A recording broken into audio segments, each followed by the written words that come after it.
All right, welcome to... Actually, hang on. Let me just check the episode.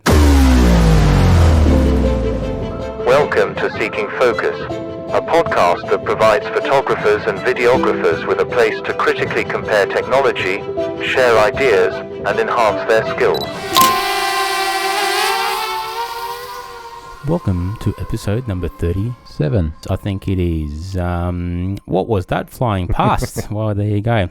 All right, welcome to Seeking Focus, guys. Today we've got Joel with us. He's one of the guys that I've met during a Melbourne video freelancers meetups, and he flies lots of drones like I do. So we want to just pick his brain today and obviously find out what's going on and what makes him tick. Welcome to the show, Joel. Thanks, Marty. It's good to be here. Yeah, thanks, man.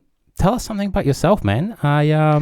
You flying all these big exciting toys, man. So I want to know more. So what made you start? And actually, let me start bringing. What's your company called first of all? So it's just basically me. So it's Joel Stickland, but I run under sort of Joel Stickland Media. That evolved from Joel Stickland Photographics, which I registered the first year I left school. And from there, it basically, as the business grew over time, it obviously evolved, and I kind of decided to drop the photographics and change it to media for that reason, because I started doing a bit of, originally I was going to work in a bit more of the social media space. I was working, before I went out on my own full time, I was working for a couple of companies in the corporate world and was doing a bit of social media management. And I kind of thought, there's an opportunity to maybe grow. There was at the time, and it's like, maybe I'd start moving into that. And then, so I kind of changed the name to media, and then from there, video became part of it. It's funny you should say, because I've actually started off, and like if our early listeners, I've actually started off with Melbourne Images as my media company. And I think a lot of people start off with that sort of photography mindset, but they obviously expand. So my Melbourne Images was essentially photography only, and I was doing it because I had young kids and all that sort of jazz. So now, about a year a bit ago, I've changed it to One by One Media, and it just covers the whole wide world of obviously photography and media and video and whatever else, and aerials and other things. So okay, cool. That's interesting, man. Tell us. So how long have you been in the business for? How did you start? I want to know what makes you tick with the video component. So basically for me, it came down to, I come from a family of sort of artists. My grandfather was a signwriter, all done by hand, all that sort of stuff. So he ran a signwriting company in Hobart in Tasmania, where I grew up.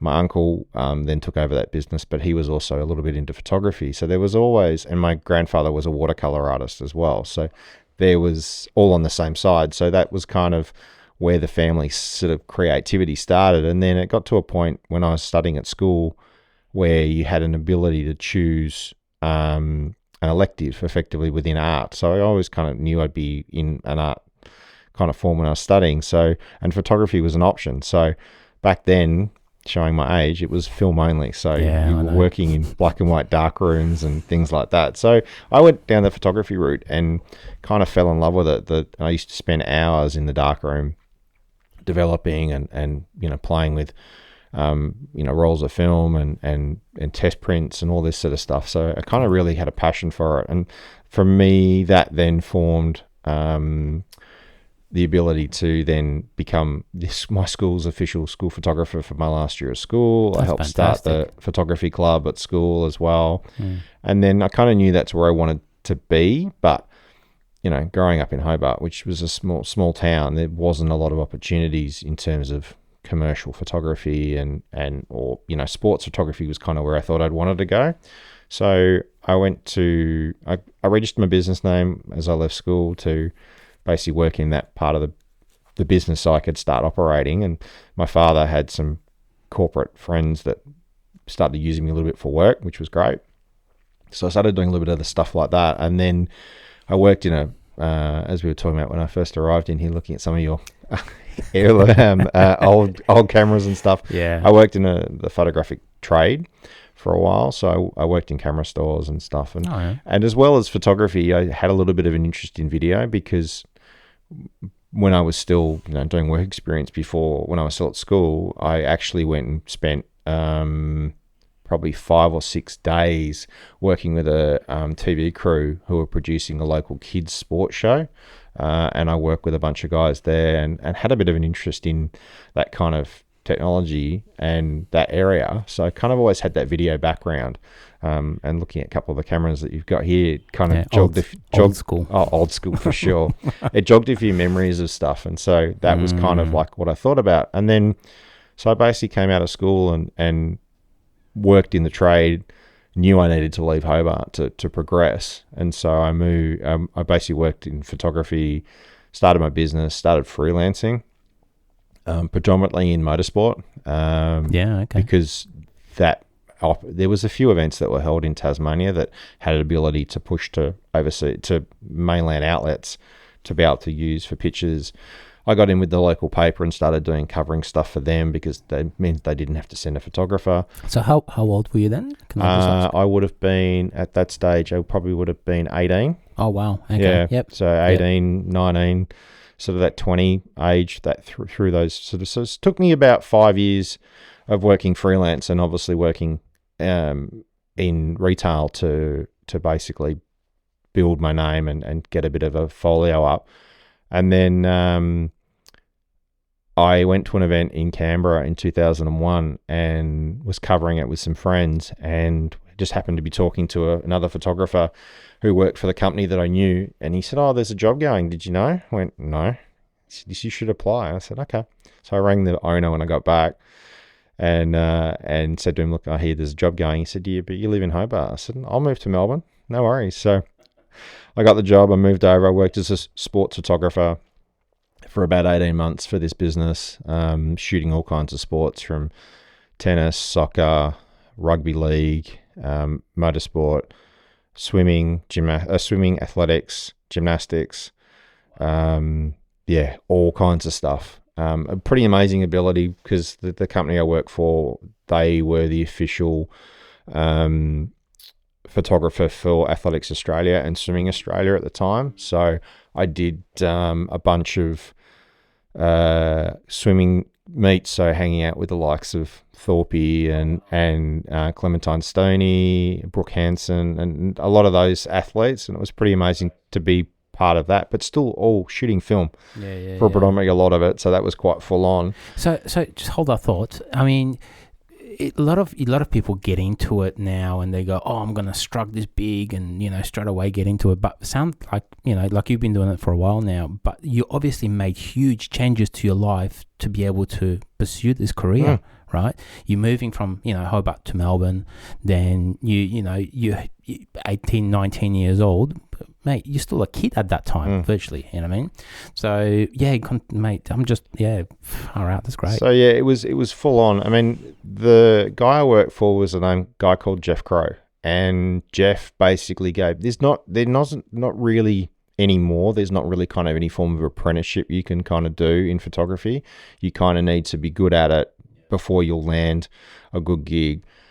Basically, I went in to work for Jeff effectively as a junior photographer, basically learning on the fly. I made a lot of mistakes during that time and learned a lot from it, but I learned so much that I now put into my day-to-day practice as a working professional, that I relate back to what I learned from him and also a lot of these other staff that I work with. So spending time and going to big events, being under pressure, having to deliver, and being able to understand stuff, I owe so much to that man for that. And he was basically a mentor to me for that period.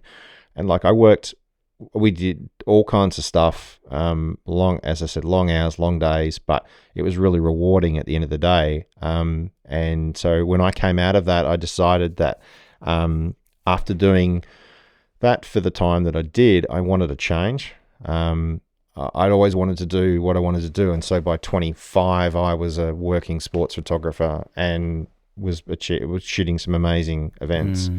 I mean, having that mentor though is a big thing though, isn't it? Yeah. And the thing is though, like, you can have a mentor, but if you don't put the time and effort into this, you literally not going to get anywhere as far as I'm concerned. You know what I mean?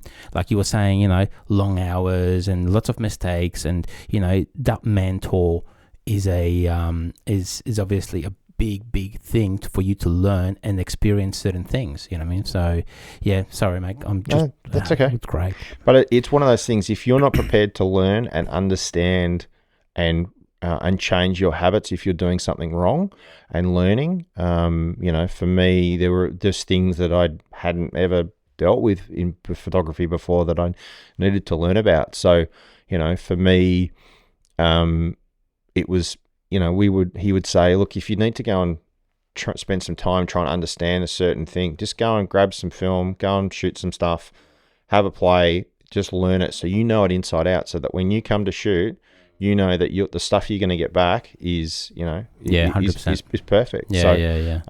So yeah, that was a really good education for me in that period of time. So I left there, you know, having loved my time, but wanted to change. And having moved out of home and living alone. That would be very hard, because obviously you got bills coming in, you got to pay, you know, rent, food, electricity, bills, full stop, man. Yeah, it was full on. And so I decided for a change I would go into the corporate world to work as a sales rep for a photographic company of all things, but to work for probably another mentor in the industry who I'd always wanted to work with, which is strange now because, you know, he worked in the trade alongside me for many, many years, but he's now a photographer as well. So yeah, I went to work for a guy called Paul Churcher, who is now a photographer on the Mornington Peninsula, but he was basically the state manager for a company called Maxwell's, which was the agents for Nikon. Hence why I'm a Nikon user today, and it's basically stuck with me. So I went to work for them as a basically an area manager, sales rep on the road, dealing with it, because I had a passion for the product, and they could see that someone like me that loved the product would go out and use it of a weekend, could then, you know, go into the stores, and then I would also help the other staff. We get a new camera or a new product, I'd go out and play with it, test it, and then come back and help teach the staff about it, tell them bits and pieces about it, and then we'd be out selling. But that then gave me the opportunity to relaunch the freelance business here in Melbourne, and start basically trying to grow the business, you know, myself, and get back photographing. And one of the first things that I picked up, I started at the end of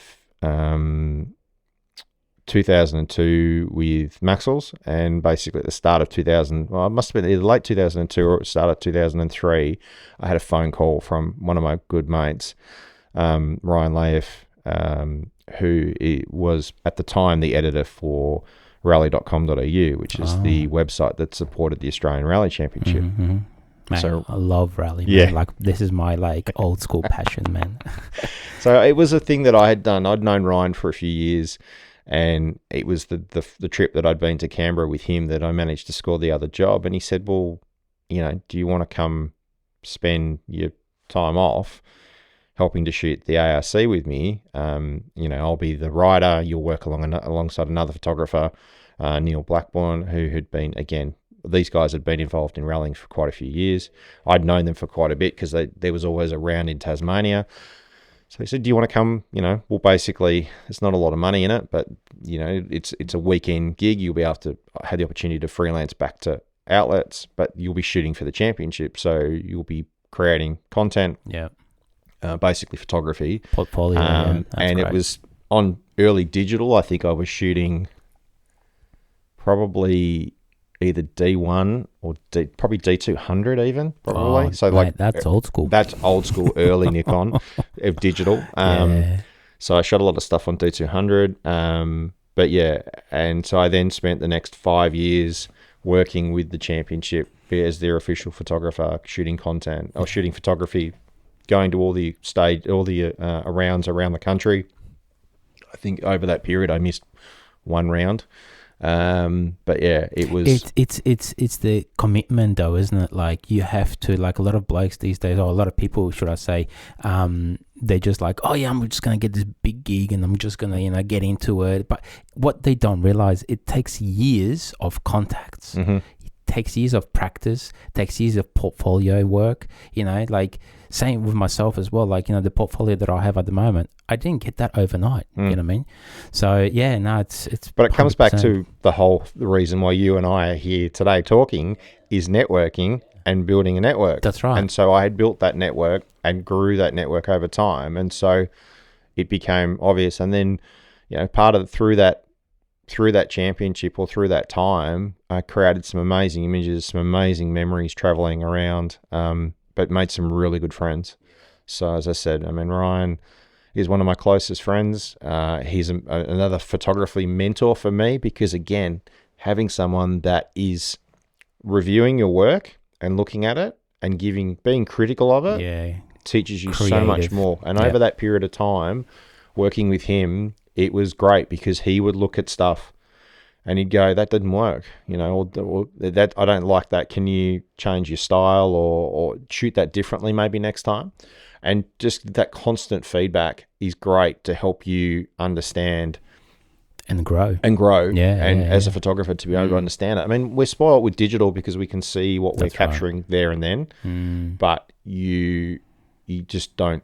But it also comes down to the rule of thumb is, if you look at on the back of the camera and you think, maybe not, don't delete it. Keep it, because it'll look totally different on your screen when you come back and sit in the front of the computer. Yeah, looking at the new cameras these days, dynamic range is fantastic on them, you know what I mean? And, I've sent out a Michelle from one of the other Melbourne Video Freelancers group. I work with her for a bit as well, and then she was scared to push the ISO on her Sony, and I was like, just do it, because it can handle it. All this new tech now is fantastic. But the funny thing is now is if you take stuff from back then and feed it back through Lightroom now, the resulting difference that you can get from that image and how much better it is. So I took some stuff a few years ago now, but I took some stuff that I'd shot with the original Nikon D1, which was like a 1-something megapixel camera. It was tiny, and the quality was terrible. Yeah. At times, when you look at it on the screens that we look at now, it totally looks different. But it's one of those things that you can re-edit it now. The noise reduction that you can use in Lightroom and things like that. It just gives it a totally different look. And so when I did a re-edit from one of the events and looked at it, went, wow, that's just totally different. It can actually give it a very different look. So, that was an amazing part of my career, and it kind of helped me again build that network, launch into other areas. Corporate work kind of come from that, from sponsors that were involved in it and things like that. So, I did that for a long period of time whilst working other jobs in the background, always wanting to really launch the business into full time. And so I bounced around a few other corporate jobs for a while, and then it got to a point where just to sort of make money, obviously, in a sense, right? Because you had to pay the bills. Well, at the end of the day, I wanted to. The photography was there, and I was kind of in a niche, effectively. It had been motorsport with a bit of corporate, but I hadn't built up enough connections and contacts to be able to build it. But every year you look at it, I go back now, I do a flashback Friday every Friday based on the date. So, not that this will be live, but when people look at it, I count whatever day it is, I look at the date and go, right, let's go back that number of years. And so, the start of the month, it's easy because you're only going back a few years. But then when you get to the end of the month, it's starting to show your age in some of the stuff. So, but I went back and looked at, you look back at the years of what you're doing. And each year the business grew, and there's peaks in it where the business was doing amazingly work. And I was still working full time, trying to make it work. And then it just got to a crossroads point when I went, you know what? The full jump job is just this is it. Yeah. And it was a crossroad where the company I was working for had said, you put in leave, but we can't grant the second part of it. I went, well, I can't. I've got a job booked in. I was going to a wedding, and then I had a job booked in, which was going to be about a week. And I said to my wife, I said, this is the time. This is the time I'm going to pull the pin. I'm going to go into the business, and it's going to be full time. And it was scary that first, mate, for sure, because it was the start of the year and coming into winter. I remember winter was a bit quiet, but part of growing from there was I was then given an opportunity, which was then brought me into the video world. So I then had to learned to shoot video better for a corporate client, which I then worked with them for the next 5 years, I think. Yeah, it's almost, it's funny how you sort of get that one client and they just keep on getting you, you know, literally every month or every, 6 months or whatever else, and continuously feed you work. Yeah, it was, and it was for me, it was about every 3 to 4 months. And it was regular work that we would plan out in the year ahead, but then we would sit down and over that period of time, you look at the early stuff we shot to then look at the stuff that we shot up until we kind of, they closed the business. It was amazing. Yeah. And we developed that relationship and that understanding. They would then give me feedback of what they were finding as well with results, and something didn't work, we would change it. That is fantastic, because can I just say that is, when you talk and the communication is there with a client, and they tell you, hey, we want to achieve this or we want to achieve that, that is the best thing that can happen, essentially. Yeah. I did have a client a while back, and I did multiple videos for them, and then all of a sudden they were happy, everything was good. All of a sudden, crickets. You know what I mean?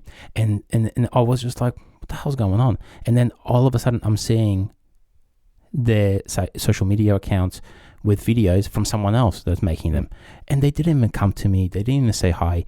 We want to improve on this or whatever else. So if you have a relationship with your client in that sense, it's just brilliant, because these guys just left me without saying anything, and I've been doing videos for them for a year almost. You know what I mean? All of a sudden, boom, gone. You know what I mean?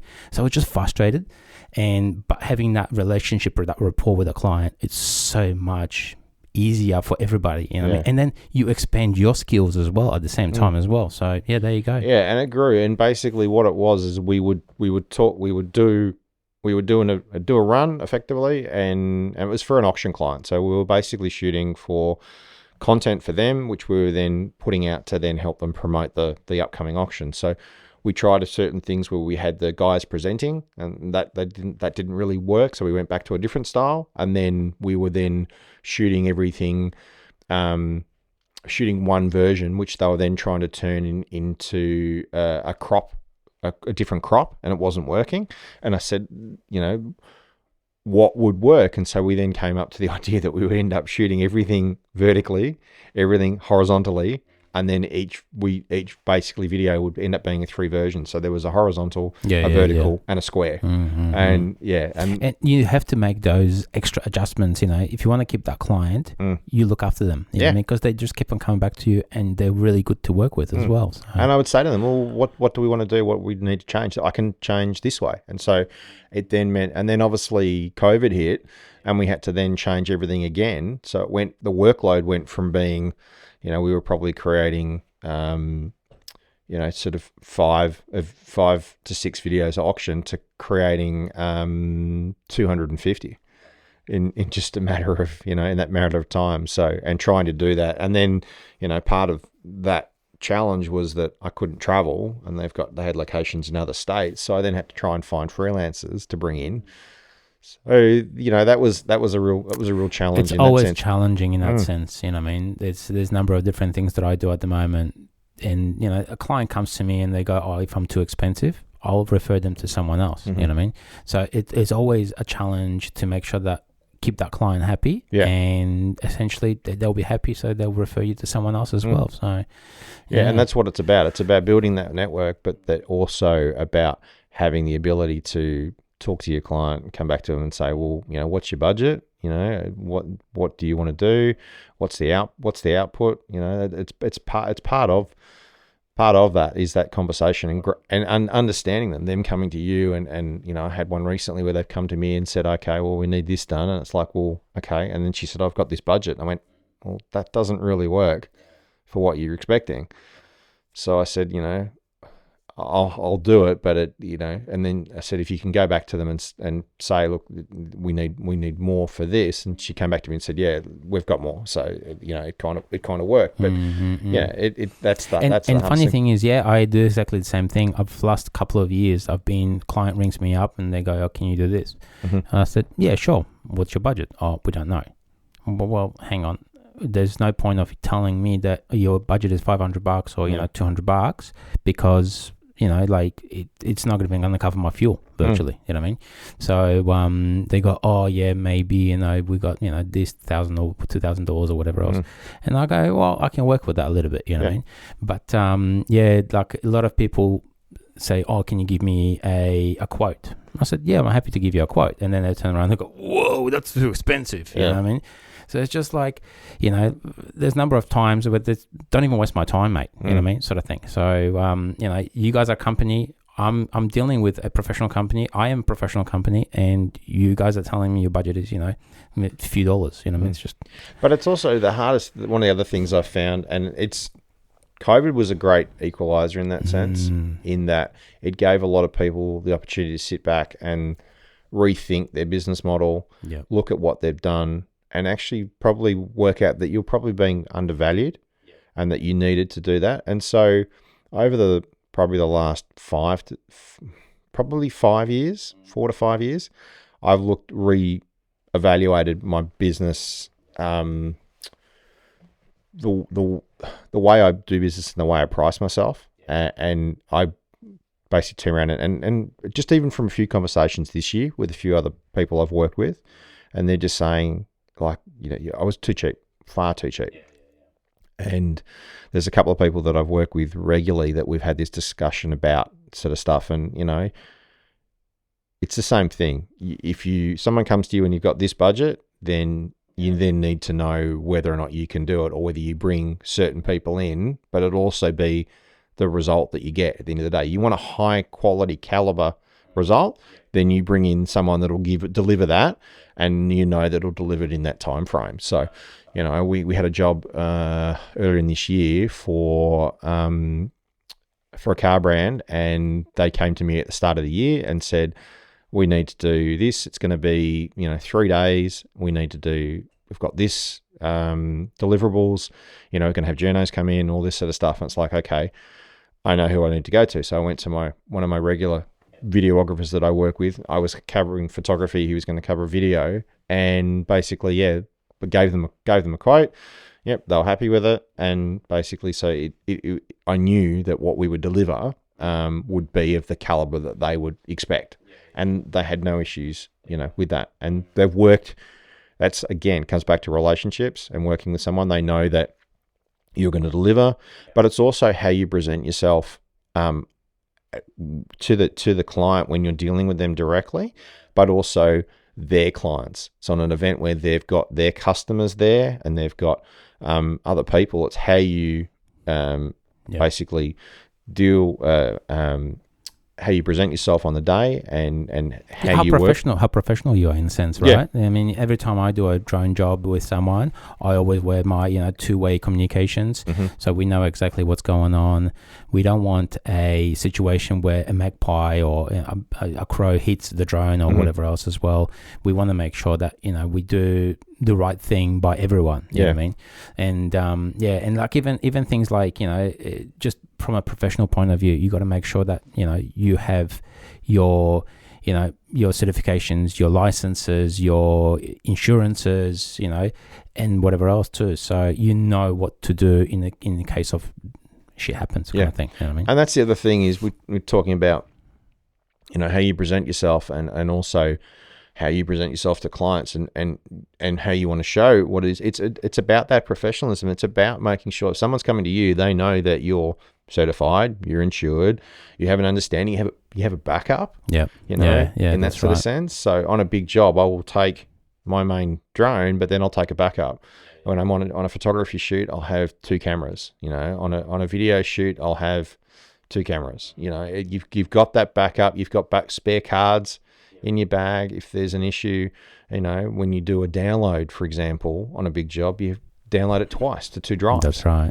To have that backup. I do it 3 times. You do it, yeah. See, I was having that conversation with the videographer I worked with yesterday. We're having that conversation. He now he has two working copies, and then he has a backup of those working copies. Yeah, there you go. And someone on the group basically the other day mentioned that they lost all these images or whatever else because the SD card failed or whatever else.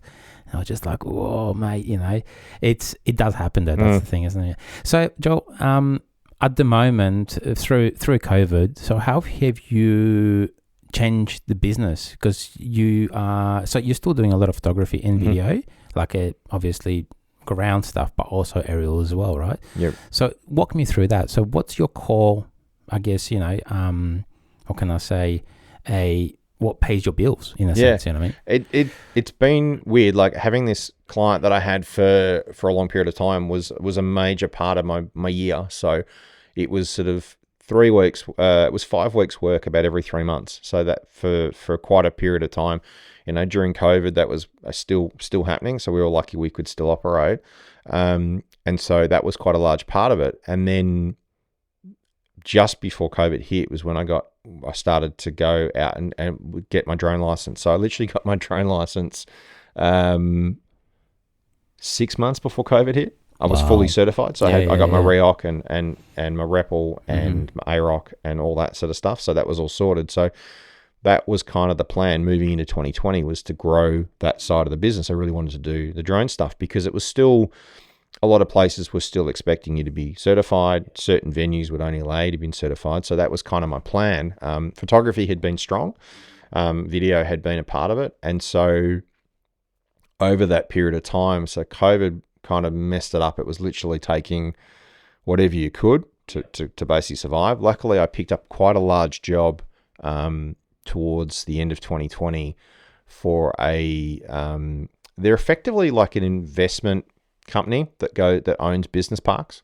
So if you go see a lot of the business parks around Melbourne, you know, even just go out somewhere like out in the west, like Truganina and stuff like that, a lot of those are a business park that a lot of the buildings are owned by an investment firm that then lease them back. So what they were doing is they wanted all their assets updated. So I had to go out and visit. I think I ended up doing probably 20 to 25 different locations over about a 6-month period. And they wanted photography inside, outside, and then obviously aerial photography and video of all their locations. So for that, that would have taken ages. It did. It's about 6 months. So luckily, COVID we were starting to come out of one of the major lockdowns in Victoria. So there was a period where we kind of had 3 to 4 months where we were pretty busy, and I literally was like flying almost every day. I was doing, you know, maybe 2 to 3 locations a day. So I got really handy on the sticks. So by the end of it, I even bought, because I had a Mavic 2 at the time, which I loved. That was my first drone. But then because business was so busy with that, I ended up buying a Phantom. So I bought a Phantom 4 Pro version 2 and flew that. And that was weird because having had a Mavic and flying that and then going and buying the Phantom and flying that, they were very different. And the spotter I was using at the time said to me, I actually prefer when you fly the Phantom because I can see it better in the sky. And he said, you're right, you can kind of see it easier. So I ran the Phantom for a bit, but I was flying like almost every day of the week. And so I got really handy with it's the practice again, isn't it? It is. It's muscle memory. You literally would do the same thing. Be flying, and it would be so that was huge, and that took me through till probably, you know, part of 21. And then I was kind of adapting and was doing a bunch of video for a variety of clients and then photography. But to come back to your original question, and I sit down and I look at, you know, if I go and do my BAS or my tax return, and you look at the year that's been, And it's like, where'd the money come from? I'm like, oh yeah, there was a heap there, which was photography, and then there was a heap there that was video, and then there was a bunch of drone there. And then you look at it this year, and this year, we're 11 months into the year, and there's probably a little bit more. There's a bunch of drone this year, a lot more probably drone. The video, there's different clients for video, but then the photography, start of this year, the photography took off, and I was really busy doing a whole bunch of photography for just handheld photography. Just handheld, shooting for some PR agencies. So obviously everything is still, you're sort of going back into your roots almost of, you're diversifying. How can I say? Diversifying. I can't say it now. Your business in the sense of, like you keep on growing from a photography, video to drones, and obviously, whatever else comes in, you know what I mean? So, and you know what? The funny thing is, because I'm in the same sort of boat through COVID, obviously, we all had to think of different ways of make money, right? I've actually done a lot of 360 tours. You know what I mean? So I bought a 360 camera, and then I started doing, and you know what? Like there's number of different clients, even like Monash, city of Monash, the council, and then I've got St Kilda, city of Port Phillip. They've contacted me, and I've scored huge jobs because of obviously I can do 360 tours. So I think whoever is thinking of I don't want to do that because that's not going to make me any money. Mate, you're full of crap. You know what I mean? Because you don't know what the client needs. You know what I mean? Well, in saying that, Marty, it's interesting that because I think you shared a tour, and I looked at it, and we're chatting online about that. I looked at going into the 360 tour thing during COVID as an opportunity I could see it as being an opportunity, and I pushed it for a bit and had some opportunities there, and then it kind of just suddenly dropped off because as everything reopened, I know the interest in it kind of dropped. So I kind of let it go by the wayside because everything else picked up. The photography, the drone, and that's the thing, isn't it? Like you have to push whatever you feel like is obviously making you money the best. With the 360 tours, I'm not pushing that. It's on my website and it's all good, but like the funny thing is people talk. You know what I mean? So the city of Port Phillip recommended me to city of Monash. City of Monash recommended me to Mornington council as well. So they're all talking. But the thing is that you look at the level of what that client is, there's potential growth in so much of that area that there's so many opportunities within that to do that and grow. So it's interesting to see that. But once you've done a really good one, like the one I think I saw you share, it goes a long way. So for me, as I said, when I got my license, my plan was to push the drone business, and I got my license. And at the time, I think the Inspire 2 was out. It's like, that's what I was kind of hoping. I wanted to. It was out. That's right, because the shoot that I had, like I literally had a shoot the week I was waiting for my certification to effectively be signed off, and I couldn't do it. So we had another guy come in to do it, and we were talking about drones. It's like, well, that my aim was to grow the business enough so I could buy an Inspire, and the two, I looked at, and then there was talk that the 3 was coming, but when was it coming? And like, wait. It's like, well, as soon as the 3 comes, I reckon I'm ready. Yeah. So before you get into that, because I want to know your gear as well, because we do a lot of reviews on gear and everything else. So I want to go back a little bit. So all your certifications, right? So for you to be able to, because essentially, you're focusing your business at the moment on drones, right? I want to know, so in Australia, very similar to pretty much rest of the world, so you got first, so walking through all the certificates that potentially me and you have. So we've got the RPA, which is the free one, right? Yeah.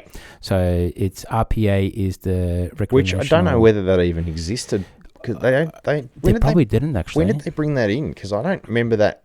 Because I literally, I don't know. As far as I know, I've done mine, but I've done it probably about a year ago, I reckon 4 years ago now. I reckon it started in around 2019 because I was already in the process of going for my my REPL and stuff. Yeah. So So basically, it's so you got RPA, which is free. Yeah. So you got basic knowledge of obviously flying on 120 meters and 30 meters under 2 kilos, and all that sort of jazz. Then the next one it basically means that if you're earning money commercially, any form, whether it's photos or video, that you can do it because you're then registered with CASA, and the drone then has to be registered. And do they charge or not for that? They do now. Yeah, but they didn't at the time. Yeah, that's only right. The charging has only been less than 2 years. So I'm paying, I think, $40 per every drone. And then, unless, what about some of your FPVs that are underweight? They don't charge. Well, I don't actually use the FPV stuff for this particular one. I don't actually use it for work. But if it's under 250 grams, they don't charge. Yeah, because I got the shock of my life when I registered my first Avata. That it was no charge, and then I registered when I had a Mini 3. Again, no charge. It's like, okay, fair enough. But Mavic 3, you still have to pay. Yeah, that's right. Yeah, but then you get the difference between a Mavic and an Inspire, and it's the same fee. Yeah, I know. Yeah. Well, look, I think CASA is just trying to mitigate certain things, but there's a lot of grey areas, as we all know. So the next step was obviously getting your REPL, right? So what's REPL? I don't even know what REPL stands for. Remote pilot license. It is, isn't it? Yeah. So that allows you to fly commercially in a sense, and then you can fly either 7 kilos or up to 25 kilos, right? Which one do you have? 7. Okay, because I got the 25 and that was only a couple extra. I was 25, but then when they did a reassessment for something, they realised that I'd been put down, it should only be a 7. So I don't know why. Not that it matters because, I'm not flying anything up to that weight, but it was just weird that they originally put me down for the 25. Who did you do it with? FPV Australia. Okay, John and the guys there. Like, I bought my drone, and first time I flew it was like Christmas. I bought it in the weeks leading up to it, and I didn't get a chance to fly it. And I was flying, and over that Christmas break, I went, you know what? I'm going to go get my license. I reckon I need to do this. So I literally asked him, one of the drone groups that I joined, who do you recommend? And I actually asked another pilot who I'd had used on a couple of jobs that needed an Inspire at the time, and I asked him who he used, and he went, John and the guys at FPV. And I went, okay, cool. So I did with them, and I tell you what, they are unbelievable. The support afterwards for me has been massive, and I put another at least 2 or 3 pilots through them that I know of that have gone and done their license. I've actually got my REOC through John as well. And you know what, the funny thing is exactly the same thing. Like a lot of recommendations, and I've done my REPL with Swaroff. Okay, they're actually a local one here in Newbury.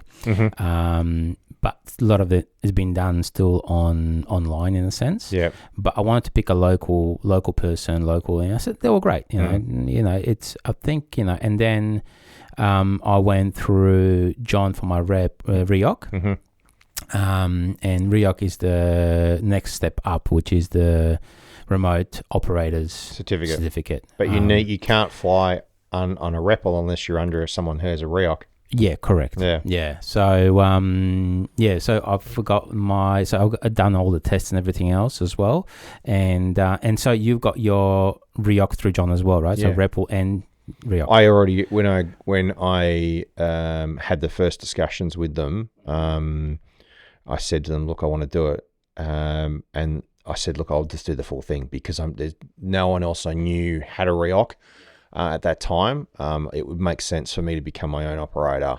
There might be an opportunity to bring other people in at some stage, but at this stage, it makes far more sense to go and get the REOC, REPL, and all that. And so they did a package at the time. The other good thing, remember when COVID, when it was really, really cheap because they were doing all the subsidies?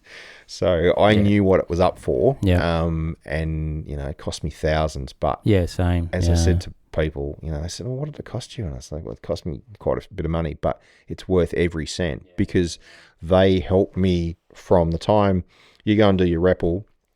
They help you with all your manuals and everything, prepping all that ready for you, help get it through to CASA, and then put you through to the delegate and all that as well. But yeah, it was amazing to then go and spend, like, I hadn't studied in probably 15 years. Yeah, I know. To go back into a classroom true. for a week Yeah. and have to try listen and learn. Like, right. they sent me the workbook the week before, and I literally went, cover to cover on it because I just wanted to learn. But then what I found, and I still find it the most interesting and the most nerdy for me, is the mapping. A whole day in class with the old school maps, not using Oz runways or anything like that, but you're looking at all the maps, having to find locations, and he would give you a location to go and find it, and you find the latitude, longitude, bearing, closest airport, all that kind of nerdy stuff was amazing. Yeah, and then I loved it as well. We were supposed to do the practical at the end of the week, but the weather turned, so we ended up doing practical at the start of the week, and it was on Phantoms, and I hadn't even flown a Phantom before, so trying to fly that was very different. And then you go do the rest of your class, and then the exam on the last day, you had to get a 85% pass mark, I think, and I ended up getting 90 something, so I was quite happy. I got the questions I got wrong was like stupid, just not thinking through and getting the right answer. No, that's right. And you know what, they try to probably trick you a little bit as well to make sure that you're thinking the right way. But yeah, like my son is actually doing his rear pull at the moment, and he'll be essentially flying under my Rioc. But he's doing it with Drone It. Okay. So I want to ask him with the process what he finds, how he finds it as well. So but I've heard some horror stories of people in some of the drone groups, particularly some of the operator groups, like, have just had terrible experiences of going through other outlets and trying to get, and then being left in the lurch, like, what do I do now? Or, and yeah, so for me, going and getting that, and then obviously your AROC is quite a large part. That's another thing component too. Of that as well, which is so your AROC is, go on. Aeronautical Operator's Radio Certificate. Correct. Yeah. That's great. You remember all that. I do. I had to pull that out the other day. Who needed it? Someone needed a copy of my certificate for a job.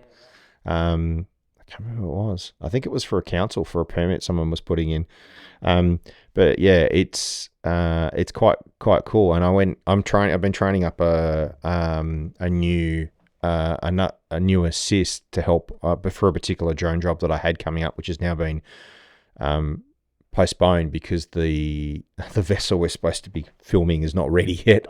It's still being finalized or finished off, so it's been postponed. But he's got his REPL but not his REOC. Yeah. And so we were chatting the other week about stuff, and he came along to spend some time. I was teaching him about the Inspire, how you can use the camera system separately. And I always carry my radio with me, and he already had his on and ready to go for the thing. He just brought it along. So it was quite funny. Him and I stood there because where we fly is outside of Moorabbin airspace, but we still monitor because of where planes are and stuff. And so we were listening to the radio. And it's fascinating. I did a job in Fawkner earlier in the year, which needed CASA, which is quite close to the airport, I was going to say. CASA approval because of the it's 5 knot, or it's just off the approach and departure for Essendon Airport, but it still needs CASA approval. So the problem was it took about 8 weeks to get approval. So the poor client, I had to keep pushing them. It's like I haven't, but at least CASA with their communication were telling me you're X in line. It's so it took a while to get. Well, apparently at the moment it's such a long wait to be able to get those approvals. And I mean, they charge $800 minimum to be able to review even, your paperwork and everything else. So, I think maybe because of there's so many more drone operators that are coming in, and they obviously pushing CASA as well. I think they also had a few people away, they said, on leave, I think. And they just had a backlog that they had to deal with. But it was interesting. I always find it interesting doing those processes and stuff, particularly around doing the NOTAMs. I'd studied, I'd done everything I thought for the NOTAMs, and they sent it back, and there was a couple of additions that I thought, I don't know why I'd missed it, because I had done it on another one, but yeah, they added it in for the NOTAM. But then I had to ring air traffic control on the day, and I rang them and said, yep, we're here on site. I've got a NOTAM in place. He said, yep, there's just a bit of traffic around the moment. Can you wait about 20 minutes? I went, okay. So I said to the client, we're here, but we've got to wait 20 minutes. But that day was really interesting because of, again, monitoring the AROC, and because of monitoring the airspace radio, I actually picked up the police were asking for permission to come in and out, and I found that quite interesting listening to them. And we saw them fly past as well. Right. So it's really like handy. A police chopper. Yeah, right. And they were asking to come in and out of the airspace for some operations they were doing, and it was interesting because it just meant you hear them come over and go, okay, and they generally might fly lower than what a normal plane would be. So you go, okay, where are we at with the job? So if we're grounded, we'll just wait and see what they do. If we're in the air, we'll just lower to whatever we can safely to stay out of the way. And just so if they happen to come through, and you see it quite a lot. And then I had another experience a few weeks back where I was out flying, and again, listening to the airspace, and there was some operations happening again as well. And there was also, because I got to the location, I checked and went, oh, hang on, there's a like a no-fly zone put in place, and this is not normal. And then I turned the radio on and was listening, and it was for the roulettes. They'd put a temporary restriction in for half an hour, I think, on grand final eve for the parade. Oh, right. The roulettes were coming in. Yeah, right. And so I thought, I got to the location, had seen that, and thought, okay, what's going on? Turned the radio on, and then all of a sudden I heard the lead pilot for the roulettes come on saying that the airspace was due to be closing in 5 minutes. The temporary restriction would go into play, and then it would basically happen. Then I watched them perform and whatever else, and then he came over the radio and said, we're now complete, and the temporary restriction will lift in about 5 minutes. Wow. So, yeah. That's great. It just goes to show the reason why. Yeah, you need that radio. You need that radio, how you need to manage it, but also why you should hire a drone pilot. Correct. That is certified and understands it. What's going on. There was a guy that was asking for quotes for people to fly in Docklands for a music video. And I said, and I gave him a price, and he went, no, I can't afford that. I said, okay, that's fine. I said, whoever you get, just make sure that they're doing this and this and this. They're listening to the radio, because that area through Batman Park and stuff, and particularly if you watched it on Tuesday, I popped on Tuesday, and Tuesday I jumped on and had a look and looked at the airspace on one of the apps, and the number of choppers doing a loop coming off from Crown out to Flemington Racecourse and back. Yeah, that area is really busy. Yeah. And I, after having done a job earlier in the year for a film, working with a chopper pilot, having conversations with him about that and talking to him over the radio as he was flying through, it's very interesting. Yeah. Well, because both of my kids were going to the races this year. Yeah. And I was like, just making a joke. Why don't you just get your chopper up there? You know what I mean? Because just close to the Essendon airport and whatever else. They go, oh yeah, let's jump on Uber. So apparently they jumped on Uber, and you can get a chopper from the Essendon airport to the races for like $500. Yeah. So, but it would have been obviously chock-a-snot, because a lot of people obviously will be doing that as well. So that's interesting. Yeah, that's definitely interesting. And the next one is EVLOS, isn't it? Yeah. Yeah. So do you have your EVLOS? I do. Excellent. And so you do a bit of FPV as well? I've just started. I did a job earlier in this year, and it was a bit of a baptism of fire. I'd been flying a lot, had some skills up, but I hadn't really put it into practice on a particular job for a client. So I said to the client, they wanted a bunch of stuff filmed at a facility. I said, look, can we go and do a site visit? I just want to have a look at it and eyeball what it is that you want to do. And so we went down and had a look, and we were doing some external drone footage of the building, and I just wanted to have a look at, takeoff, land off points, roads, all that kind of stuff, just for my peace of mind. And a client that you can talk to and go, yeah, sure, let's do that. That's great. That's a great idea. And so we went down and we did a walkthrough of the facility just to have a look at how everything's laid out. And I went, oh, that's perfect. That's going to look so good on FPV. So literally we got there on the day, and it was really, really windy. And I said to them, this is really windy. We could have an issue with the external drone stuff because it might be too blowy. And they said, oh, well, let's just see what it does. And I said, it should be fine, because I took the Inspire, so I knew that was better than a Mavic. Anyway, so we did the FPV stuff, and it was literally having spotters along the line. When we knew that there was a window where everyone would go to lunch, so the line was empty. Yeah, good idea. So I had a spotter at the other end to then give me a clear run, so I had a spotter next to me and then a spotter at the other end to give me so we could see if anyone was going to appear from the side of the building. Yeah. We had warning. Headsets on, all that communication. Right. And that's what I do as well, because I've got my EVLOS as well. So it's essentially it's an extended visual line of sight certificate, and exactly the same thing. And when I did a job at Williamstown the other day, and we fly through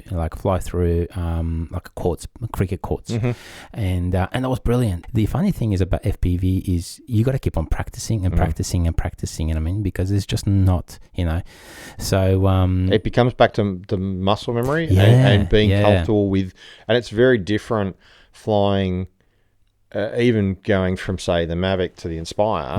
It's very different in that sense. Correct. To then go to FPV. I haven't flown my FPV in ages, but I've had a few conversations with some clients recently about it, so I'm trying to find some time to go back and just spend some time. It's a good idea, but I need to get back onto a couple of the virtual simulators as well and play with those. But yeah, the footage looked amazing. We flew down a production line, and they were building refrigerated container trucks. And at the end of the line, before they're painted, they still don't have the air conditioner installed. So there's a hole at the end. You flew through straight through the line, through the truck, out the hole at the end, and then effectively turned round and flew back. And the client loved the images. The videographer I was working with, who did all the edit, he just said it just looks awesome. Yeah. And you know what though? I've noticed the same thing. I mean, with FPV, you get such a interesting point of view. You know what I mean? Like, I did a solo job in Ballarat a few weeks back, and the client goes, can you bring your FPV? And with the FPV, obviously you can get fairly close to the building and then fly through inside and whatever else. And he just goes, you know what? I'm just happy to pay for those shots. I'll be happy with that whole thing, you know what I mean? So I was just wrapped just to hear that, you know what I mean? So, but yeah, and that's great, man. Is there any other certificates that you have, or this is pretty much the EVLOS? I'm gonna look into the new one that allows you to have that almost zero closeness fly over the top of people certification. Yeah.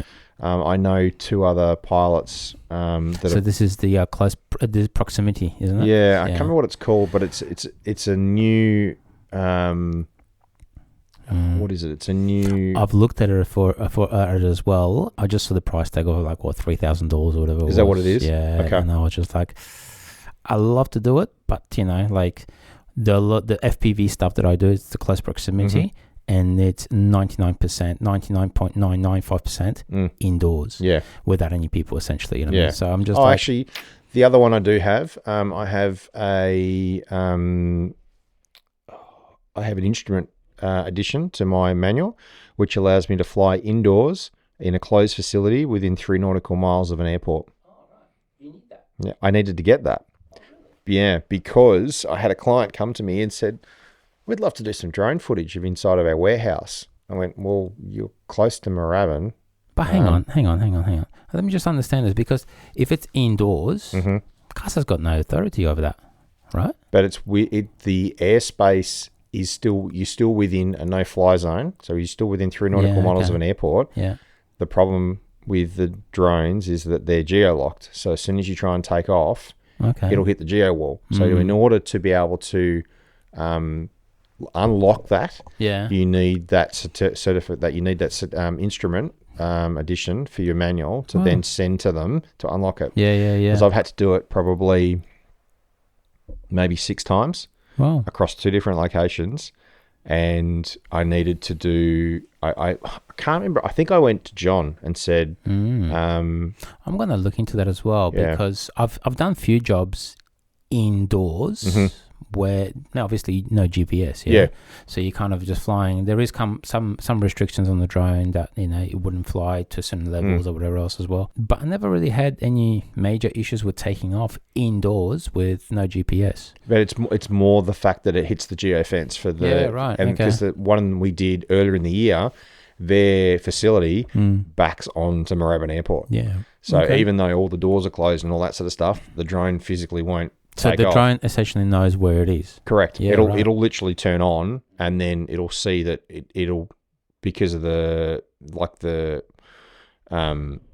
close proximity to that area, it'll basically say no. So you literally go onto DJI. I think it's DJI Safe. It's their website, and you can go in, pick the geofence, and then basically put in a request. And then I upload my REOC and this instrument letter I have from CASA, and then it basically sends through an unlock code, which you then make sure that the controller is connected to the internet, downloads it, and then it basically uploads it into the system, and then you just turn it on before you go to take off, and that just means it's just easier. Yeah. So Well, look, I've done the same because I've got the Mavic 3. I was probably about 6 months ago, I was doing a job next to the airport, literally, and I had to obviously, I've done all that sort of jazz as well, but every time you take off, you have to get a special code, so you get an SMS with the code, and you put the code into your controller, and then basically the drone basically allows you to take off. Okay. But you're only allowed to fly up to 40 or 50 meters, no higher than that. Yeah. Essentially. This doesn't, I would just note the restriction was probably only, the building roof wasn't that high. We'd only probably fly to 60 or 70 meters, but I had it set at 100 anyway, but there was no restriction on that. But with some of the stuff that you are restricted on height when you do a proper application. So I've had to do a few now for different, one near Essendon and one near Melbourne Airport, and they cap your height depending on where you are in relation to arrival and departure. Lanes. So well, it's so much learning though, isn't it? And I've mentioned this in the past. I mean, CASA and the rules and regulations, there's a lot of grey area, you know what I mean? So there's a number of times that I just ask John from FPV and say, hey, can I do this and that? And he goes, yes, you can do this, but you can't do this. I said, but hang on, but just like the indoor stuff, you know what I mean?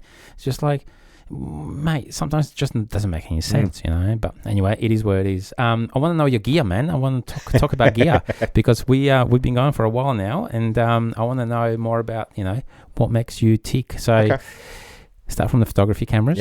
I want to work out to video cameras, and then all the way to drones. Okay. So originally, when I left school, I was a Canon user, so I shot film on Canon. Evan would love you. No, I know. He's not here today. Well, that's his loss. I know. He didn't want to come. Yeah, so, that's right. So. And as I said, I went to work for Nikon, so I literally worked for them. I bought my first Nikon body was a D2X. D2X. That's a big boy. Yeah, which I still have today. Wow. I don't use it anymore. Is it on the shelf? No, I've just put a new cabinet in. I'm a Lego addict, so I bought a new cabinet to put my Lego collection in. That's already full, so I need to buy another one. But then I think one of those shelves might have to be put for some of the old cameras, because I've got a couple of destroyed ones as well. Yeah, I love my old cameras. You've seen it on the way in, man. It's just that shit just doesn't age as far as I'm concerned. It's cool. Yeah. So I shot. So I worked with full frame I had APS-C and then went to full frame. And then obviously when mirrorless hit, I went, you've got to go down that route because it was the thing to do. So I now run two mirrorless. I run a Z9 and a Z8. The Z8 is awesome. I've used it as a travel camera. I've been waiting for Nikon because I did the Z6, which was nice, but when you first started using mirrorless, you kind of got to get used to it after shooting DSLR for however long. And so the Z8's an awesome travel camera, but it's also my main second. The Z9 I use predominantly for my main camera, and then I shoot video obviously with them both as well because they effectively match. And then I've got a range. I have a couple of mirrorless lenses, but most of mine are still the traditional full frame DSLR lenses. So 14-24, 24-70, 70-200, 200 to 500, I have That's a big zoom. Yeah, it's good. I want to get rid of it. I want to trade it. There's a 180 to 600 now, which is designed for the mirrorless, which is really nice, but I don't do enough sort of track stuff anymore to really warrant it. But if things change next year, I'll probably look at buying, because the price is quite good. The prices sort of come down a bit on it. And then I have a 35, 50, 85 prime, which I love shooting with, but they're hard to shoot on commercial jobs. You just don't have time. I use the 85 a lot for interviews only. Yep. You know what I mean? And then I've got an interview. I'm doing some interview video stuff in a couple of weeks, and I've been trying to figure out how I'm going to set it up. So maybe I might look at using the 85. Yeah, I love the 85. The only thing is you need to create a little bit of space. You know what I mean? Okay. But look, with the Sony that I use, I use the FX6, and you're shooting at 1.4, 1.2, man. Oh, that thing just locks into the eyes, nice. and it's just crisp, man. Yeah. So I love that. So 85 is definitely, I reckon, definitely look into Yeah, that. I need to have a look at that and see. I might look at using that.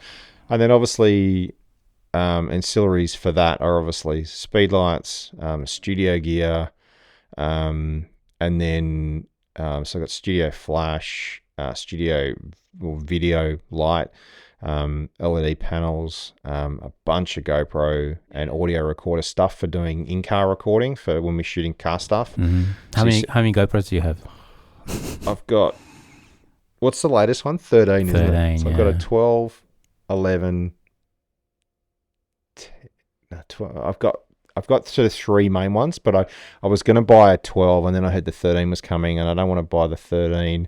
But I was talking to someone. I was holding off on that as well. Yeah, well, I was talking to another guy I work with the other week, and he said he went and bought an Osmo 5, and he reckons it's awesome. He said it's really, really good. So it's like, I think I'll just go and buy another 12. Yeah, I've got two 12s. Yeah. I've got two 11s, 10, 8, and the 6. Yeah, I've got a 7 and a 9, I think, as well. It's funny how you just accumulate crap, basically. I know. It's just like, and then I don't want to sell it either. I'm just like, I love them too much. Well, it's backup. It's like if something goes wrong, I've got a bunch of voice recorders, because we also then put voice recorders. We put a lapel mic on whoever's driving the car normally, and then plug it into a voice recorder. I had to do a job the other week for a client, and it was 3 people in a car driving around chatting, and the amount of stuff. I mean, you and Evan would have loved it, because it was literally 4 GoPros covering, maybe 5. 4. Either 4 or 5 GoPros, like but we had I had a bunch across the front. I think we had 3 across the front, sort of like a wide cockpit, and then left and sort of right. But then I also put one in the back seat, because there was someone in the back, on the back passenger window, looking back at them. And then each person had a microphone on. Each person had their audio recorded individually with a voice recorder, so that was individualized. And then I had I've got those new Rode wireless mic pros. Oh yeah, I got those as well. Yeah, which record on board, 32-bit float. Yeah, that's amazing. So I had one of those taped to the dashboard, and then one of them on the back seat. So, mate, fully kitted out, mate, that car. And then I went, it was huge. And like, because we had one chance to do it, we only had a short period of time. And I said to the team, I said, we just need to make sure we've got redundancies so there's no problems. And they freaked out. They didn't realize how much it goes into it. No, not that. When they drove off, I didn't even think about it. It wasn't until afterwards I came back and I started reviewing the audio, and like literally the 2 onboards were like people were wearing were just beautiful, and it was so clean that if we're sitting side by side, the person here, if they weren't talking and this person next to them were talking, they were picking it up, and it was almost like you could use it if theirs failed. Yeah. Mm-hmm. But then what they didn't realize until they got back, and I'd already listened to most of the audio, was that the windows were down. Oh, so there would have been wind buffeting noise, and there was one mic that got picked up, had a little bit of buffeting wind noise. Yeah. And so I was like, I listened to all the audio and went, I'm happy. Like that's being really pedantic about that sort of stuff, but that's also having the gear and everything ready to go, and backups, redundancies. And that's one of the reasons why people need to get professionals in a sense, you know what I mean? Because we've got that gear, we know what we're doing, we've done this for a while now, so we know what's going on. If you know, a lot of people start off with, you know, like a shotgun mic on the, you know, doing interviews with a shotgun in front of the camera. It's just crap. You know what I mean? You're not going to get a clean audio out of that. So yeah. So do you have any video gear? It's just purely running off the DSLR. Yeah, okay.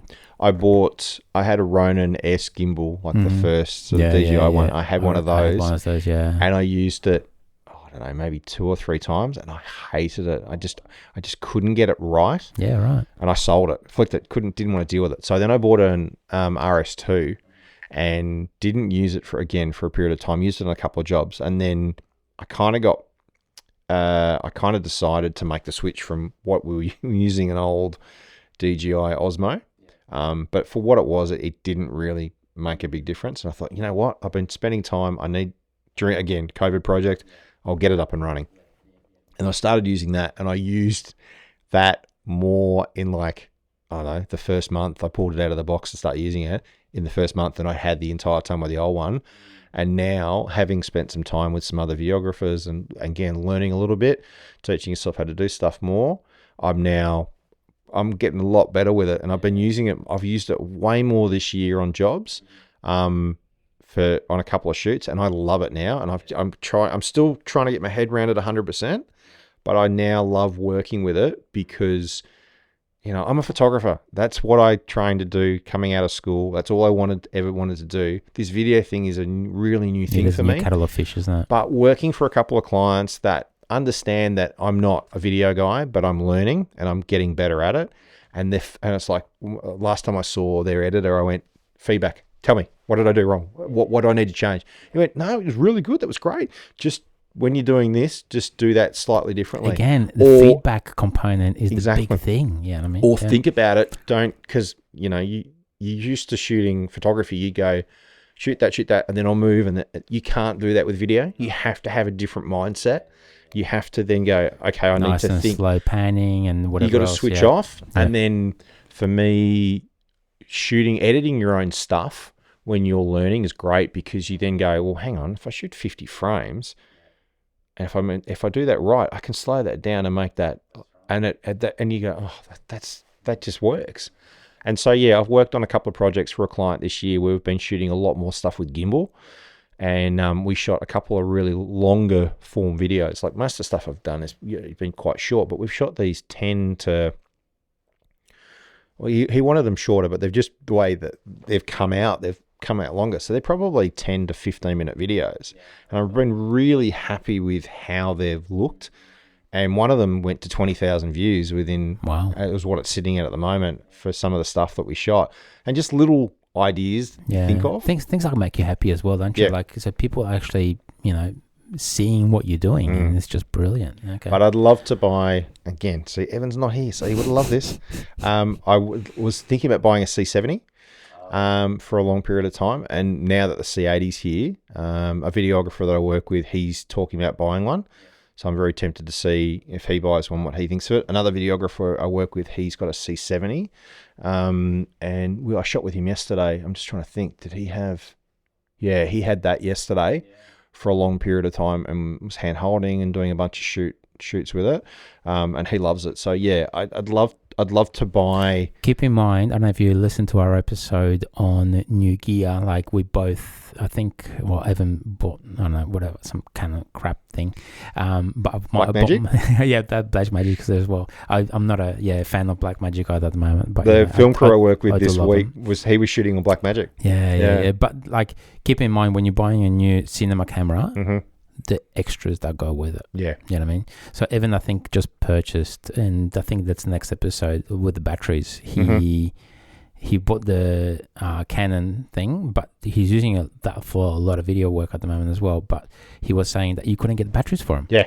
You know? Well, they had that conversation in the group. It was in the group. They were talking about you couldn't get batteries for it because they're so hard to get. Yeah. So it's just like, you know, I'm just, you know, with my stuff, you know, I just used all the Vlog batteries of my FX6, and you know what, you can stick in your camera, any battery on it, and but some of the Vlogs you can buy now have got that USB-C that's true. charger on them as well, so you can output from there. Correct. Yeah. So it's great. So anyways, so your drone gear. Yeah, so I've still got my original Mavic 2. Mavic 2 Pro. 2. Wow. Okay. So that was the first thing I bought. So I bought that first, put a cool blue-grey camo wrap on it. Yeah, right. Just to protect it. It's just something I did from day one of buying the drones. I've always put wraps on them to protect it, because it's funny, I work with another videographer who's got the Mavic 3, and I pulled it out, set it out for him the other day. It's like, this is so weird pulling this out with no wrap on it, seeing the original colour, and just the way that the plastic feels. It's got a weird feel to it. It's like, I don't feel that anymore because it's covered in wrap. So I bought the Mavic 2 Pro. I had that for a while. And then obviously when the 3 came out, I bought a Mavic 3 Cine, because I thought the higher, the 1 terabyte on board, and also it's helpful. Yeah. Not that I've ever really used it. And then the ability to shoot ProRes as well. But as soon as I bought that, oh my God, the difference between the 2 and the 3 was huge. And I did a test. I had to do some stuff at night for a client. Well, that's the other thing we skipped over with the Reoc, is that with your Reoc, you can fly at night. You can fly at night, but you have to do well, for you and I, who are Reoc and chief pilot holders, we have to do our own induction for flying at night. Yes. But when your son comes to work under yours, you can induct him to fly night and have to do that. But yeah, when I flew at night with my Mavic 3 and the footage, it's still was a little bit noisy at the higher end. But yeah, so I bought that. I bought the first Avata FPV just to have a bit of a play. And then I've just bought the Avata 2, but it's still sitting. I've unpacked it, I've charged it, but I went to use it last week and got busy with work, so I haven't had a chance to pull it out. And then my big purchase last year was my Inspire 3, which was my dream. Yeah. I think it's everyone's dream, Inspire, man. Inspire's like bee's knees, isn't it? Yeah, it is. It is the most amazing piece of machinery. I mean, my other videographer friend, he bought his Inspire 2, and I watched him use it on a couple of jobs, and it's like, yeah, that's cool. And then I was on a shoot, and then I bought mine. The problem was that it was supposed to be here before end of financial year last year, and it got delayed. I remember being on holidays in May last year, and my dealer rang me and said, "Look, hey, bad news. It's going to be delayed. It's going to be pushed. They're not going to have stock." And it's like, that's fine. No stress. You know, I had the first one coming with him. He said, as soon as it's here, it'll be ready to go and be shipped.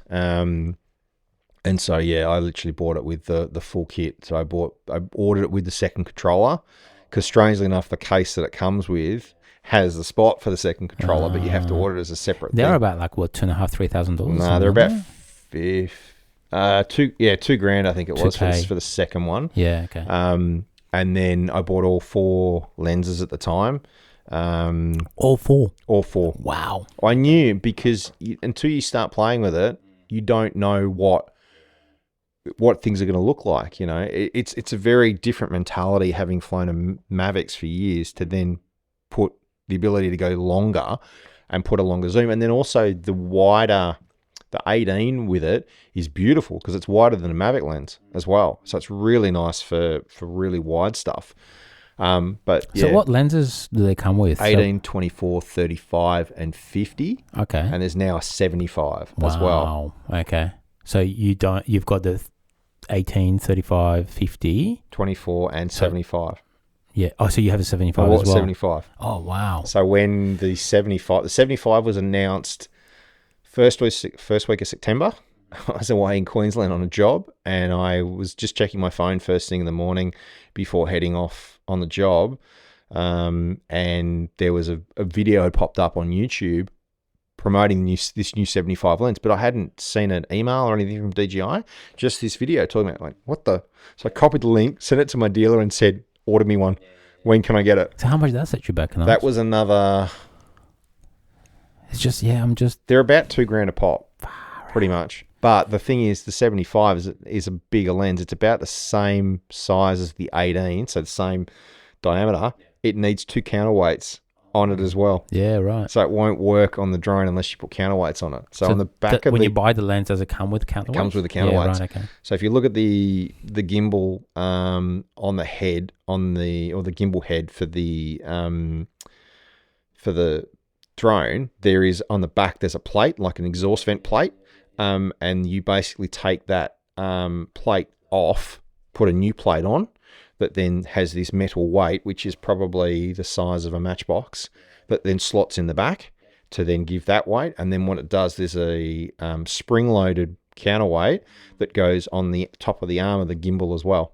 But they're 2-second fit. So you literally pop in, click, and like for me, I'm very pedantic. So literally you put it in, click. Is that right? No, take it off, put it, click. Yep, it's in. OCD. And man. then, yeah, very OCD. And then the clip, there's actually a line with the, when you push it open, it pushes out to clamp on, and then it closes, and you'll know when it's aligned because there's 2 red dots. Yeah, okay. And they align from there. Yeah. But well, you don't want that shit falling off when you're flying, mate. No.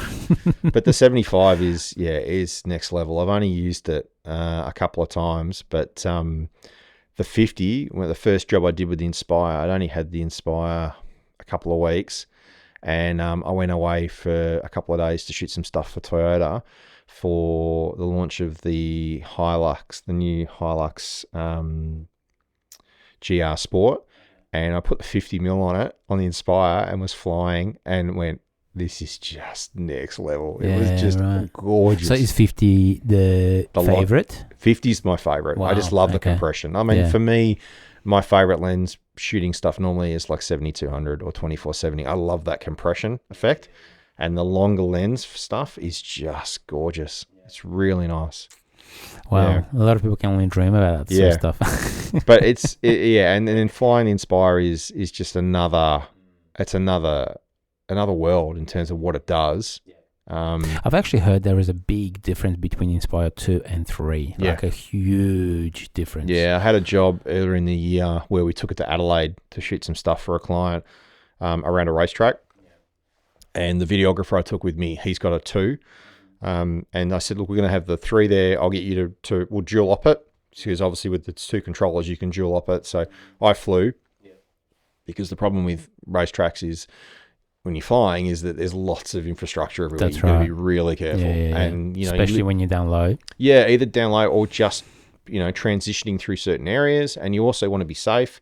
You know, you have an understanding with the track that, you know, you won't cause any problems, and same with the operators. So we literally picked out a couple of spots where we could easily fly.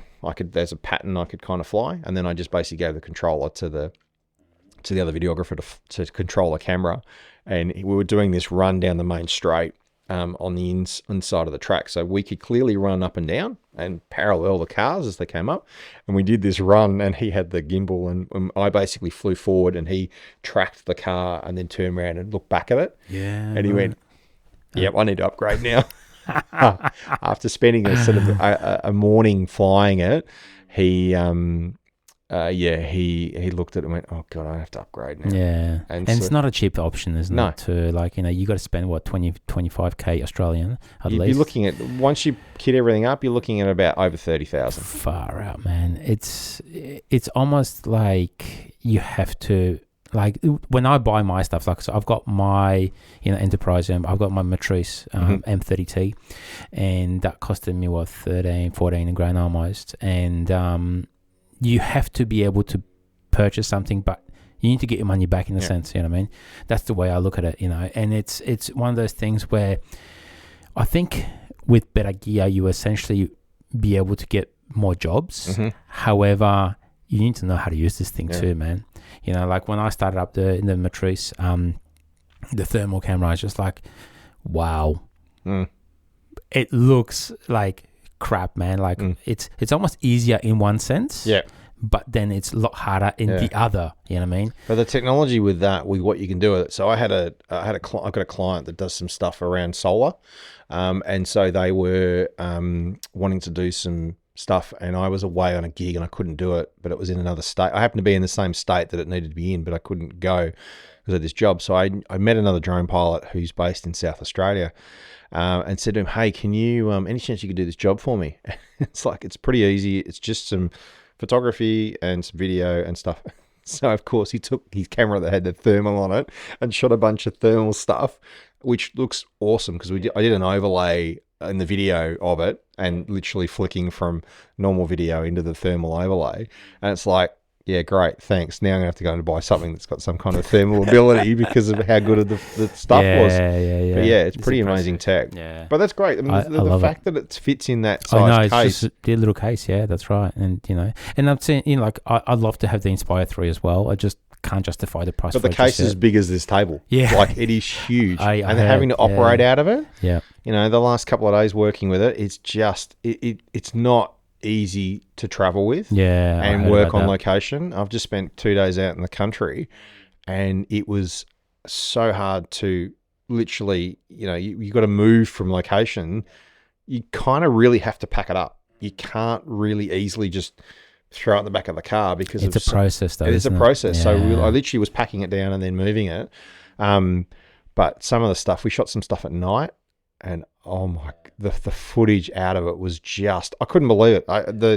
The guys were, again, dual opping. I was flying. The DOP was on the camera, but just the stuff we were getting out of it. And is that of the 50 mil? No, that we used the 50 during the day, I think.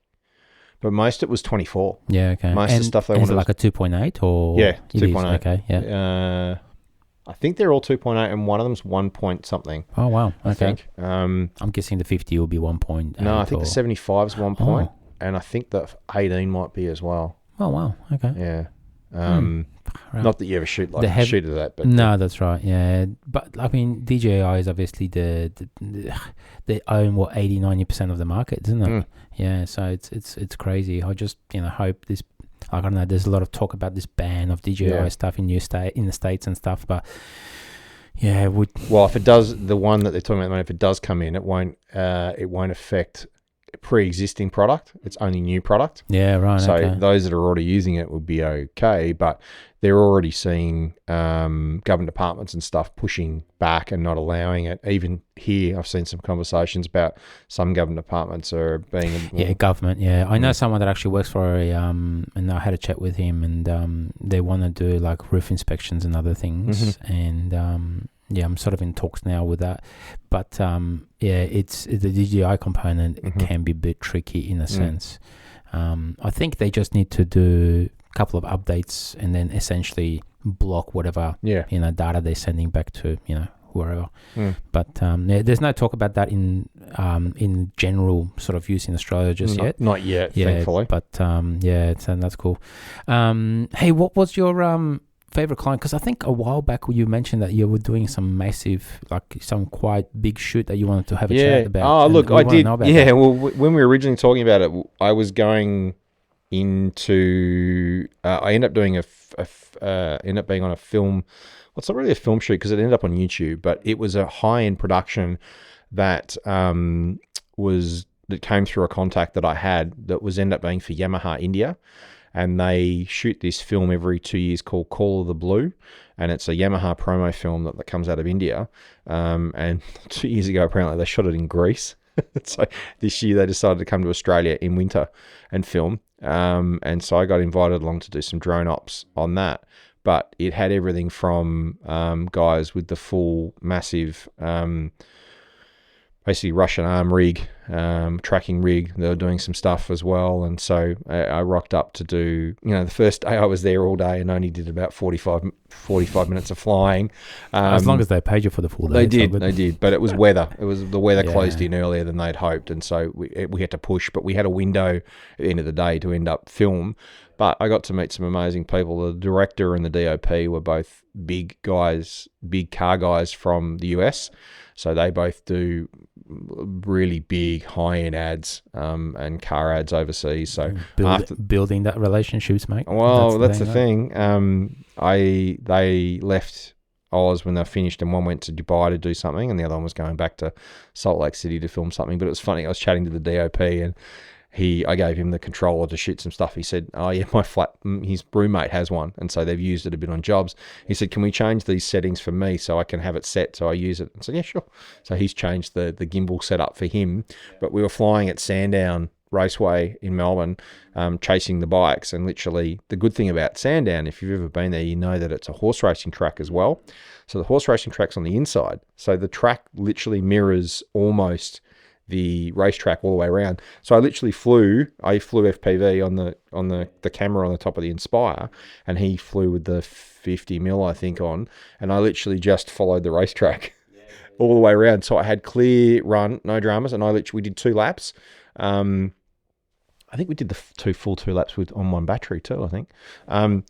And yeah, basically I just flew. I could see where I was going, and yeah, either just up and down the speed, and then he tracked. And so that's one shot in the film, in the promo film, and then the other one was later that day we were at the Royal Exhibition building in Carlton, and we basically roped off the entire around the fountain, and then they had someone riding a moped around that, and I was shooting through the fountain and stuff as well. So yeah, that was an interesting experience. Yeah. No, it's the FPV stuff. It's like I was saying, it's cool. But with my one, I usually use the GoPro, GoPro 12, and then I'll pop it into stabilization mode afterwards, and it's just so buttery smooth, man. So you can just sort of do crazy stuff with it, and you can using the gyro flow.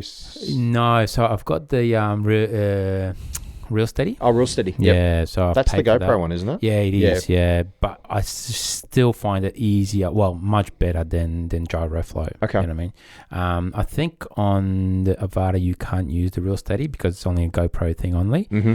But yeah, you can. Yeah, you're right. It is. Yeah. It is predominantly fed for GoPro, but the gyro steady. But the stuff that we did with the Avata, I shot GoPro. I had again talking about 3D printing before. I bought a 3D print thing for the Avata that can take a GoPro mount on top. Yep. So part of my testing was to test what it was like, and I ran the GoPro and the Avata camera at the same time, just for redundancy and backup. And the videographer ended up using the Avata footage. Wow. He reckons it was better. Yeah. And I'd taken I'd shot the Avata, shot the GoPro, taken the GoPro footage, put it through gyro steady, and gave him 3 versions. And I think he said he ended up using the Avata footage. Oh, okay. Yeah. Hey, look, that footage out of Avata is actually quite good as well. Mm. And I mainly shoot everything 8x7, unstabilized. So as soon as you basically and everything raw as well, so like flat profile. Mm-hmm. So I can color grade everything, and I can do a lot of other things. So, but it's great. Hey, what's the future for Joel Holding, man? I want to know. I want to be part of it, mate. Look, that's a really good question. As I said, every year's kind of changed. Look, I think predominantly for me, photography will still obviously be my passion. It's what I'm really good at. It's what I really enjoy. I just spent the full day yesterday shooting a corporate job for a client. And again, it was, I just spent last night and this morning going through the photos and stuff. And so for me, I really enjoy it. It's kind of been my thing. So I think, the plan is to obviously still focus on that because of the clients that I work for. A lot of them need obviously that photography. I'd like to build on the video. I'd like to do more. I will probably look at maybe in the next 12 months, look at buying a cinema camera of some description to up the ante. Sony. Well, having spent time with you and listening to what you have to say, and then obviously Ben from the group as well, spent some time with him on shoots and looking at what he's done with his, and a few other guys I know. But in same sense, I know 2 other guys. One guy's shooting red, and then another guy's shooting the Canon. So for me, reds are great, but then essentially it's a Nikon now as well, isn't it? Well, the other thing is the Nikon is now Red and Nikon have, obviously because they're now co-owned, they have released a LUT that you can put onto the Canon raw Kodak and actually make it look like a red. So one of the guys I work alongside of, he shoots red. So it'll be interesting to see what that, how that would partner, like literally sit alongside. But I think my heart is probably still with Canon, so I'll probably look at either maybe a C70 or a C80 with probably... I mean, I've heard great things about those cameras, you know what I mean? So I don't think you can go wrong in any of that sense. So, and then, obviously the drone stuff, again, from conversations with you, I want to push more into the FPV space a bit more. Again, conversations this week with clients, we just happened to be talking about it, and they went, well, it'd be cool, we've seen this done before and stuff like that. And so, yeah, but I just got to get better with it. So it's practice, really. Yeah. That's one of the reasons why I'm pushing my son to get into it a little bit more, because essentially you need that sort of young skills, and I think you constant learning and constantly on the sticks with FPV, it makes a really huge difference. You know what I mean? And if he's got a passion for it, then he does, and that's a good thing about it. So we'll see how it goes. And I don't know. Did you want to add any? We've been going for an hour and a half almost, more maybe even now. Well, so hopefully people are still listening. It's interesting stuff, man. I always wanted to have another sort of drone pilot on as well, just to sort of pick their brains and everything else. So I think it's great to have a chat with you and understand what's going on. And I think a lot of people that do this, they still have the passion for that sort of stuff. You know what I mean? It's constantly evolving. It's constantly doing something different. You know what I mean? But it's the nerdiness you get from it as well. Like I become a real, aircraft nerd effectively now. If I hear a plane fly over or I see a plane, it's like, oh, what is it? When I'm looking at it, and I've spent time reading ATSB safety reports and stuff now, just because I find particularly relaxing. No, not relax. Just interesting. It's one of those things that I've always kind of had that interest in certain areas. Like years ago, I was looking at becoming a forensic pathologist because I kind of had that interest, but photography and stuff got in the way and moved away. But I find that really, really interesting, particularly knowing processes that you learn to do as a drone pilot. And for me, one of the most interesting ones that I read was the report into the SeaWorld helicopter incident. Oh, yes. I found that very interesting, just to read through and understand what had gone wrong, because, accidents like that have happened. That's right. Drone accidents can happen as well. Having this, we share space, they were sharing airspace, just trying to understand how something like that can happen when you got two large objects like that. Yeah, and there was fatality out of that as well, right? There was. So, it's a very tragic accident, but it's interesting just to read, processes, and then obviously their recommendations at the end of it of what needed to be changed moving forward. So we can all learn from that as drone pilots to understand more about airspace, how we can all work together, because it's only going to get busier with the likes of some of these delivery drones now coming into certain areas, and the airspace they're going to be flying in is going to be right in the same airspace as us drone pilots. So it's going to be particularly definitely interesting in stuff. The suburbs that they're flying in. It's going to change things. So having an understanding of how they're operating, how other things work, I find it very, very interesting. Yeah, no, that's great, mate. How can people find you? Best way to find me is on most of the platforms at Joel Strick Photo. I'm very active on Facebook there, on my Facebook page, my Instagram page, Twitter, and on Threads. And then I'm on LinkedIn as well. Cool. What I'll do, I'll post all those links down the bottom in the description. But thank you. Yeah, if there's anything else that you want to add, let me know. But it was great. Yeah, just to sort of pick your brain. Yeah. And I'm looking forward to obviously catching up on the field with you. You know what I mean? Every time, if you're doing any FPV stuff, just let me know. Yeah, I'll come down as well. So. Yeah. Which part of Melbourne are you actually from? Should I say? I'm from Brighton. Brighton. So Bayside. So next to the Port Phillip Bay. Yeah. So it's a nice area. So okay, cool. Because I'm more at Essendon area, so it's not too far from each other. No. So cool. Melbourne's not bad when the traffic's not bad. It's easy to get around. But when it's terrible, it's a nightmare. Well, yeah. So Evan, eat your heart out. You missed out, but giving have a chat. But it was great talking to you, Joel, and you too, Marty. Hopefully see you soon. Thank you. Ciao.